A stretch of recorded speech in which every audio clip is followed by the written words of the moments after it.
weekly visit with Codington Connects. We've got with us on the board Sarah Faust. Are you the president of the board? Yes, officially that is. Yeah, all right. Yes. The nonprofit Codington Connects, right? Yeah. Serving over 45 organizations? Yeah, we have over 45 partners with Codington Connects, yes. So one of the, would this be one of the partners' Project Success? Yes, it is. So, one of our goals with Codington Connects is to really promote the great work that our partners are doing. And so every month we have an individual of the month and an agency of the month. And so this Project Success is our agency of the month, and Haley is our individual of the month, which we'll talk about. Yeah, so that's who you brought with you as a special guest that you brought, Haley Rao. You are the program coordinator? Yep, at the Watertown Middle School. At the Watertown Middle School for Project Success. Yes. Okay, so one, thank you for coming in. Good morning. Thank you for having me. You bet. So tell us a little bit about what is Project Success. Yeah, so Project Success is a school-based program that works to reduce risk factors in children's life, especially with substance use, mental health concerns, bullying.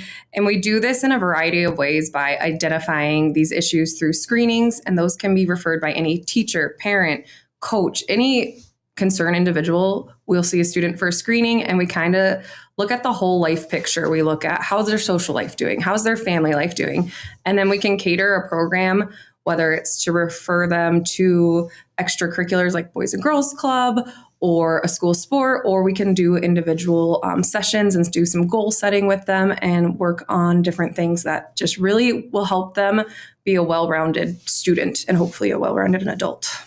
So would this be considered like even pre-diversion? Like you're not in trouble, if you will? Correct. Yeah. So we see anyone, it can be self-referrals. I have students just walk into my office all the time and just like, I need to talk. And you open a can of worms every time when they say that. So you never know what you're going to get. But even if there's no concern or just a little concern, like, hey, the student's off this week, maybe there's something going on at home. Can you just check in with them? And we can do that. Sometimes the students are ready to talk right then and there, and sometimes they're not. And then we just keep that communication door open, and then they can come back anytime to come chat with myself. And then we have Michelle Olson at the high school as the Project Success Coordinator. So we have 2 in the district.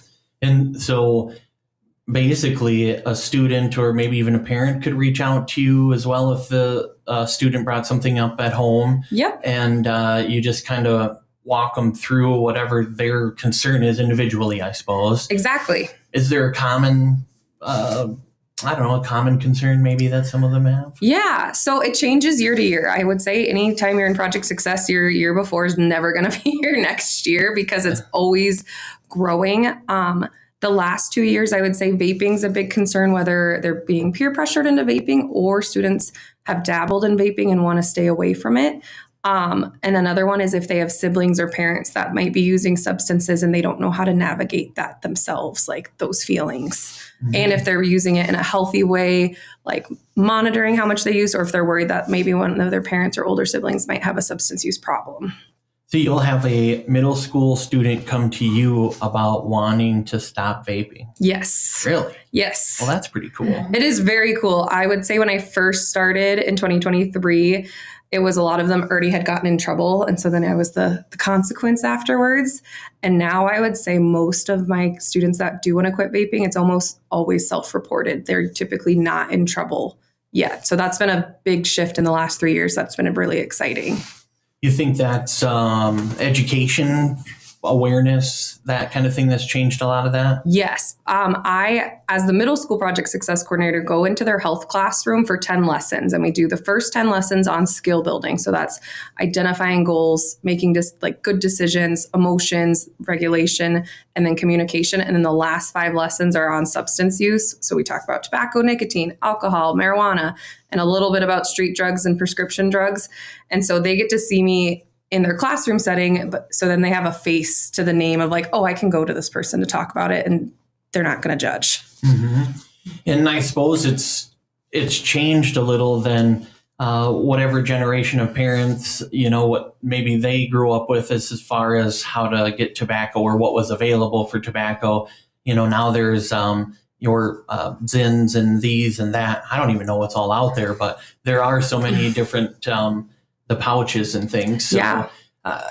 Are there ways for parents to try to keep up with different? Are there resources? Yeah. So I, on the middle school website, have a project success link under student links. And I, with the partner of the Watertown Healthy Youth Coalition, and we work on keeping parents educated and students educated the best we can with updates on what trends are available. So right now, the big one we've done is Sweet Deceptions. If you look at any of the arrow ads, like at any of the games, we have the backpack, what could be in a teen's backpack.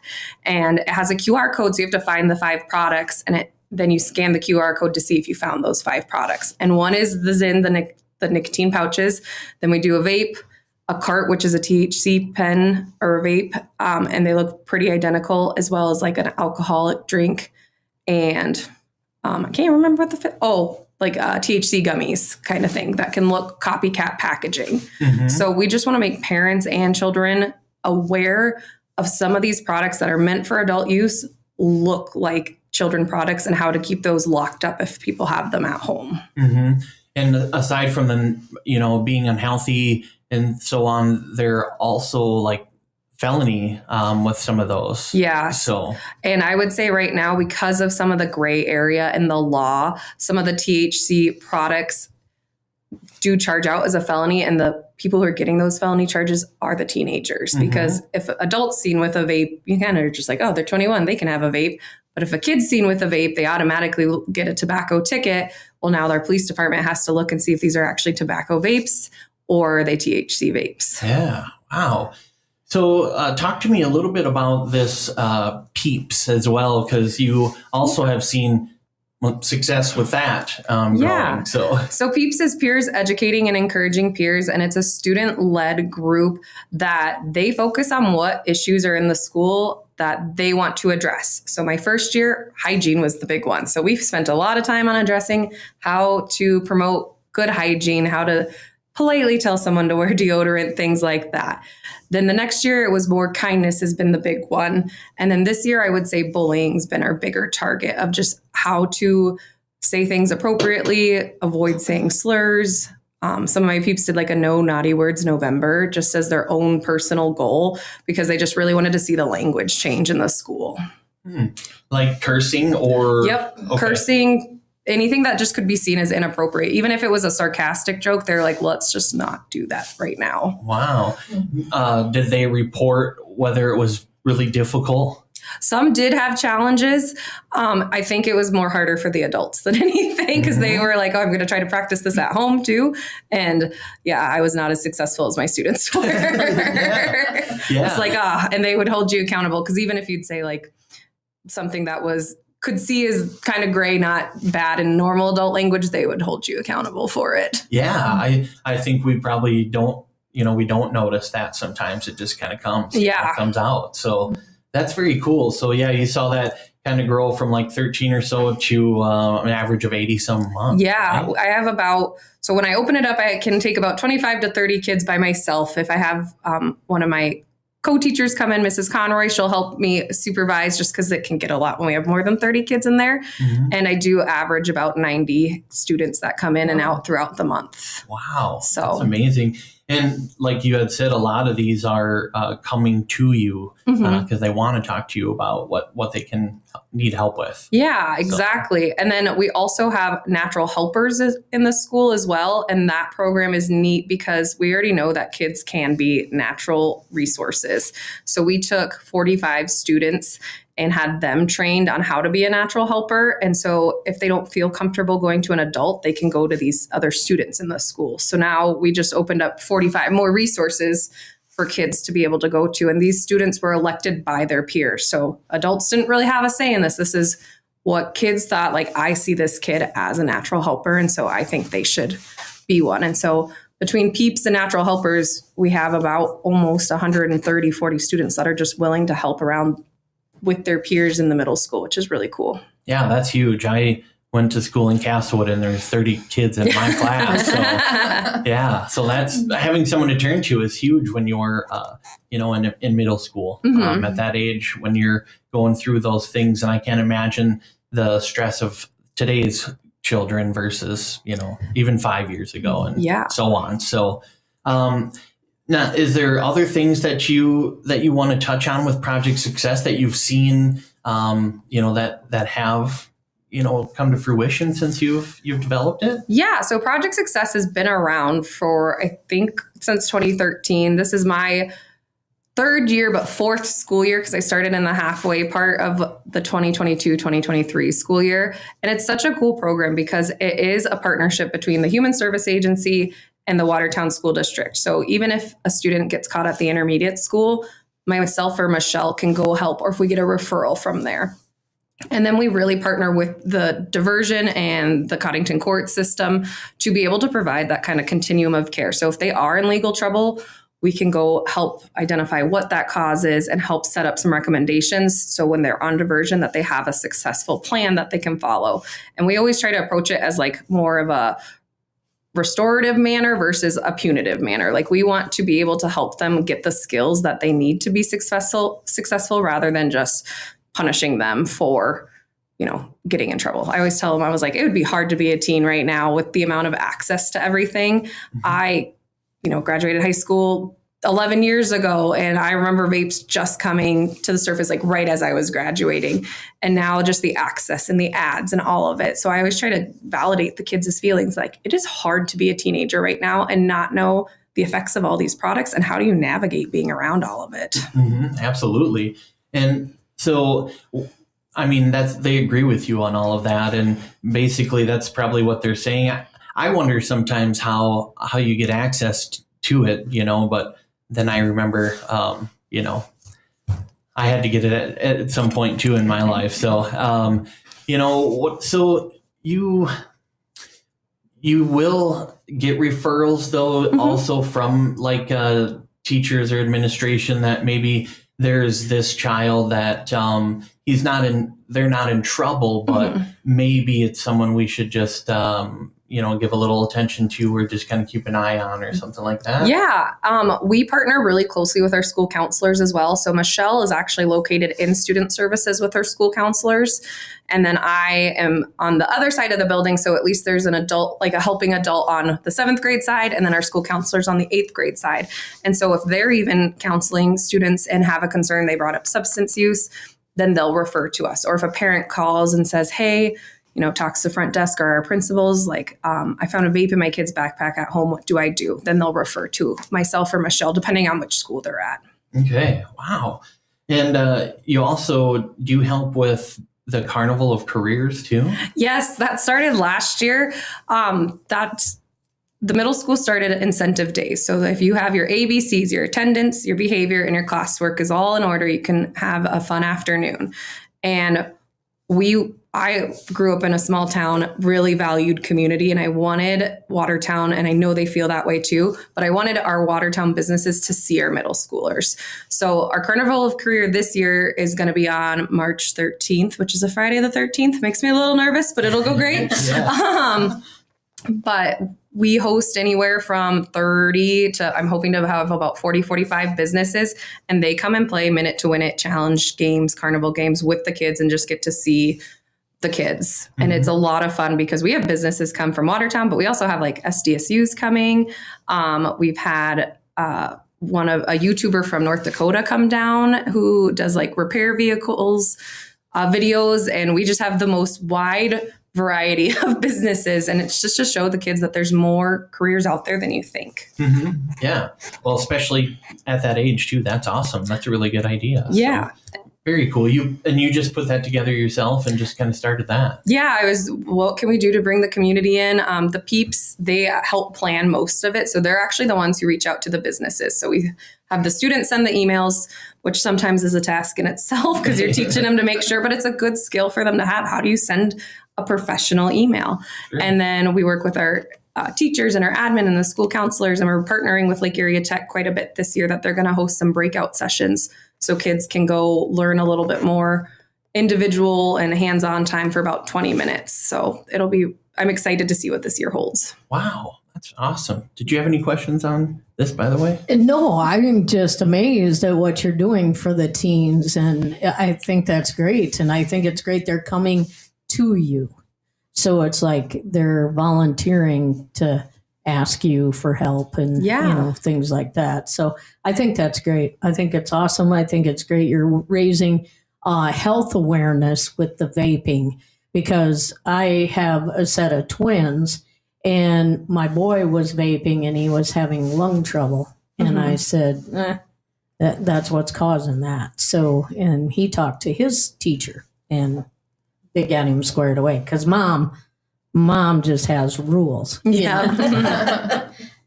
Yeah.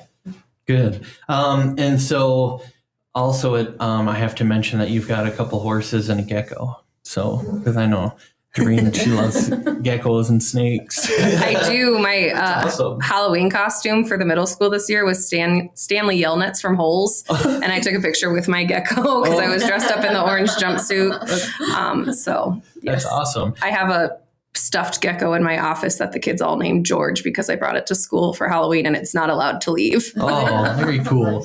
So are you also like an instructor, or is this Project Success Coordinator, is that your full-time, is that what you do all day there? Yeah, so Project Success Coordinator, when I'm at the middle school, I wear a lot of different hats because I'm in the classroom 2 days a week during their health season or health time of year.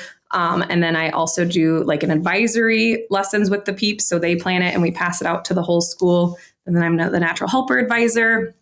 And then Wednesday afternoons, I actually do addiction counseling for teenagers because I'm an addiction counselor trainee through the Human Service Agency. And Michelle, who's the Project Success Coordinator at the high school, really wanted us to have some continuum of care because we have some kids that were past prevention a little bit. So we need some more care, and she's an addiction counselor. And so she brought this program to light so that we see students from anywhere. It could be Watertown, Clear Lake, Millbank, Sisseton.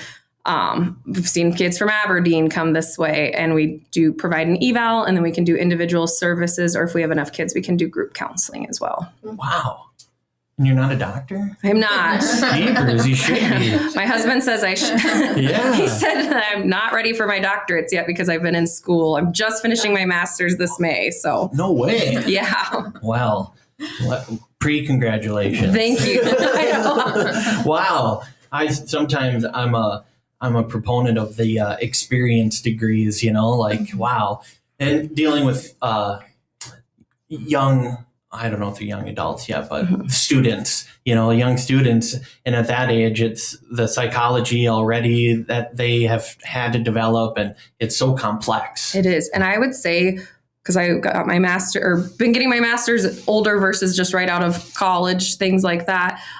Being in the school setting and doing this work has helped me way more. The experience has been way more valuable. And it's helped me be a better student too, because I see it, live it, breathe it every day. Mm-hmm. So my classmates and peers always like to hear, they're like, what's up at the middle school? I'm like, oh, wow, you have no idea this week. Yeah, I bet. Wow. So if people do want to find out more information specifically, is there information on the school district's website to look at? Under the Watertown Middle School page and student links, there's Project Success, and that takes you to my Weebly page, which I update monthly with a ton of different resources. So it can have anything from how to talk to your kids about challenging topics. So I have lessons on how to talk about vaping, how to talk about sexting. We do our sweet deception and copycat products. And we also promote safe rides. So if anyone needs a ride in Watertown, especially for if adults are out and they're at the bars, it's one tap away. You can literally click the number through the link and you're calling. So you don't have to start scrolling through and be like, who can I call? So we try to promote a lot of information on that Weebly page. Wow. Yeah. So you cover a lot of different subjects. So the sexting and everything, that's, that made me think of a lot of different other things that people need to cover. So Weebly. Yep. Your Weebly page. My Weebly page, yep. Yes. Okay, that's one that we got to get familiar with. So Doreen's all over that one. So, okay, anything else you want to cover on Project Success? I just want to highlight that partnership between the school district and HSA and all the other programs we work with, like Codington Connects. We utilize all the time. They're on my Weebly page as like a resource that can help them get connected. We really partner with the diversion program and the Boys and Girls Club. And then we're funded through federal block grants and the local United Way grants. So it is really a great we're very thankful to be in the community, but it takes a community to let us be here. So we are very appreciative of that. Absolutely. Well, thanks for everything that you do, because I know that I'm sure it can be very challenging, and it takes a certain individual to do those jobs and to show up every day. And sometimes you get a little vicarious, trauma or, frustration. So thank you for what you do. Appreciate that. Thank you. Yeah. So, Sarah, kind of talk to you for a minute. Yeah. That kind of shows the importance, I think, of one arm or branch of Codington Connects out of the 40 some that you have. Yes. Why it's important that we try to kind of consolidate it to one route, if you will. Yeah, that's exactly it. When we developed Codington Connects, it was a collaboration of a whole lot of organizations in our community that we wanted to highlight the great work that's happening. Our community doesn't see this because if it doesn't affect you, you're not going to go out and look for it. And so we want our community to know all of the great work that's happening. And Haley's one example of that great work that's happening. She's doing amazing things. And we're really fortunate in our community to have Project Success in this partnership, but also our other 40 some partners that are doing great work as well. Yeah, and when you think about it, you have Billy, Susie, they're in middle school now. Maybe they do have a concern and we don't do anything about it. But fast forward to when they're 30, they have to, maybe now they don't have a home or they missed a bill and they are dealing with some adult issues. Now the county is going to help them. So it has kind of become a community concern at that point, right? Yep, exactly. So we are trying to kind of curb it early. Yep. So, yeah, that's a hope. Wow. Keep them on the right path. Yeah. So you've got a lot of community entities that are starting from the beginning, middle, and all over the place. Yeah. Wow. Yeah. Yep. So how can we find more information with Codington Connects and reach out to you if we need more info? Yeah, so all of our partners are listed on the About Us page at Codington Connects. So it's just codingtonconnects.com. Go to the About Us and it'll list all of the partners, and you can click on them and it'll take you to their website so that you can find out more about all of our partners. And it's all there, codingtonconnects.com. It talks about all of the great work that we're doing in the community and how we're all working together. And each month you'll have an individual of the month and an agency of the month. Yes. So they can watch for that and learn just who you guys are helping every time. Yes. Also check us out on Facebook. Very good. Follow us there. Anything else that you want to touch on while you're No, here? I appreciate the time. Thank you so much for highlighting the great work that's happening with Project Success and that Haley's doing. Yeah, absolutely. Well, thank you again for everything that you do and coming in, and wish you tons of more success. So. Thank you so much. Yeah, absolutely. Well, I think that'll do it for us today, and we appreciate Codington Connects, and we'll get back to some music.